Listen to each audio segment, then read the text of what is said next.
Hi lovelies, it's Lisa here with another hashtag 78 days, and today I'm literally in the closet with my tarot. I'm on a business trip and sharing an apartment with a colleague, and she knows that I'm into this weirdo stuff, but and she even knows I'm filming, but it just feels too weird, so I'm in this like big old walk-in closet to try to film with, you know, some quiet and privacy and not to feel so self-conscious. So this is a first, and let me just hang up my hangers. This is a first, and will consequently probably be one of the shortest videos I've ever made. So I want to talk today about the Five of Cups.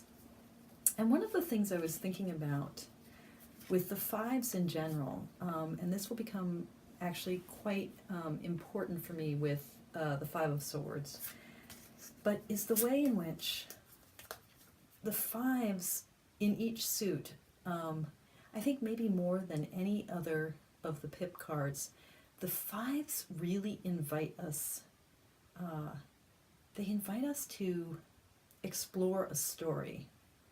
You know, going back to Pixie's original imagery, there's a narrative here. We need to figure out the moment before this happened. We need to understand why some of the liquid is red and some of it seems the color of water. We need to understand why this figure has his head bowed, and his back turned. And, you know, all of Pixie's illustrations have some dimension of narrative to them. That's why they're important. And the Eight of Cups also, I think, you know, really does. Again, you know, we've got the retreating back, and so there's this invitation. But the fives very strongly invite us to investigate the positionality of the central figure. Invite us to think about gain and loss. And if you think about all of the fives, you know, whether it's the Five of Pentacles, where we have the impoverished figures walking past the church, we want to know what happened before. Where did that loss come from? When we get to the Five of Swords, where we have this depiction of defeat, what happened? Why are there losers? Who are the winners? Are there winners? And even in perhaps the most neutral of the four fives, that doesn't sound right, of the four suits depictions of the number five, there we go, the Five of Wands, even there with the five battling figures, where we find ourselves asking with these fives, who wins and who loses, and what has happened? What is the loss that has been incurred? So that to me is really interesting. And the deck that I wanted to look at in this respect is Brian Williams' Renaissance Tarot deck, which is a deck that gives every one of the four suits a different classical myth. The name Renaissance is kind of misleading. What makes these cards Renaissance-y, and the artwork is quite pippish, what makes these cards Renaissance-y is their reliance on classical mythology, which is so much a figure of how the Renaissance identity is shaped by its relationship, this rebirth of classical learning. So the cups are recounting the story of Cupid and Psyche, of Eros and Psyche. And each of the pip cards have, you know, very much the central element of the suit, but recounting a different moment in the story of the myth explored in that suit. I'm realizing that this light is distorting the background color isn't quite as pink as it looks here. It's more salmon. These are beautiful. This is a beautiful deck, by the way. So we'll come back to this five in a moment.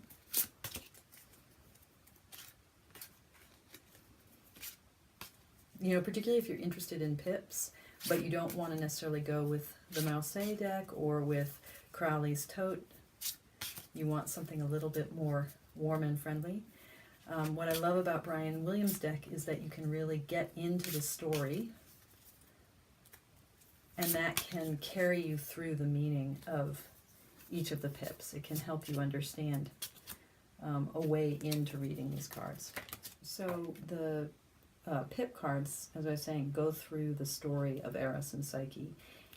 And what Williams has done here is in the very margins of the card, we get the little depictions for each of the pips that follows out the story and helps us understand the divinatory meaning associated with the pip card. So Two of Cups. Eros is sent by his mother Aphrodite to punish Psyche for her beauty, which rivals that of the goddess. The young god of love instead falls in love with Psyche. So we have Aphrodite sending, or I guess that must be Psyche, being sent by Eros.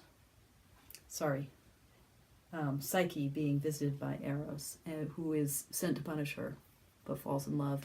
And then in these corners, we have in Italian and then in English, love, passion. So we've got the key words for each of the cards. And then in the 3,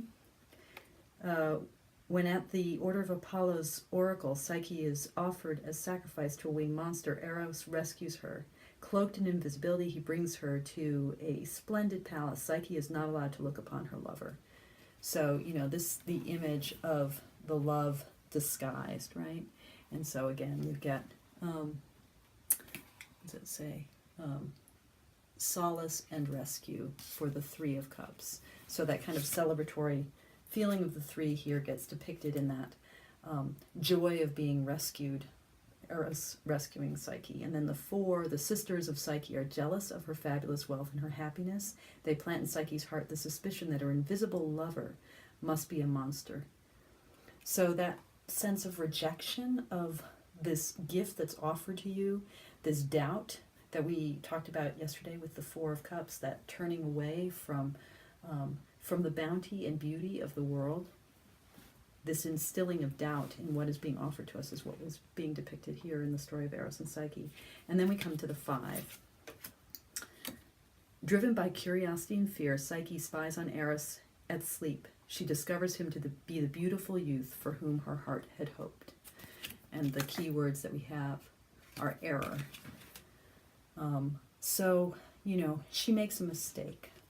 And it's that idea of making a mistake that Brian Williams is associating with this card. It's how he's getting at the sort of traditional Smith-Waite understanding of the 5 of Cups as being about remorse or regret. What I love, again, going back to the ways in which the 5s in each of the suits make us wonder about why loss occurs, like what's the backstory that creates a situation of remorse and regret. Here we're getting the backstory in the story of Eros and Psyche, and what we're realizing is that the remorse and regret experienced by this figure, the error, the sense of I screwed up, right? It comes out of this doubt. It comes out of this vulnerability that we have when confronted with the goodness of the world, to just accept it as it is, to accept the bounty and abundance that's being offered to us. So you have this, you know, you have Eros, you have love himself, desire himself, Cupid himself, but you mistrust what you have. You're not able to appreciate the thing that you have. And so Psyche makes her big mistake, which is to doubt it and to go against what she has been told. And in, you know, all of those archetypal mythological moments, it's like that moment of trust failing. So many of the stories are showing us how this human, very human sense of anxiety about the world and our vulnerability to distrust, right? The ways in which we are so prone to distrust, how that again and again comes and turns our good fortune into sorrow and pain. You know, so I think we're being invited with Brian Williams' invocation of the story of Eros and Psyche to see the ways in which the remorse and the regret that the suit of cups describes is that which emerges when we doubt the bounty and beauty of our own reality, when the soul, psyche, doubts the validity of its own deepest, most authentic desire, Eros. So how can we learn? How can we cultivate more trusting hearts? I think this is something that the Six of Cups will help us explore with its themes of memory, nostalgia, regaining the innocence of childhood. Okay, speaking to you from in the tarot closet, yeah, I think that's all I got.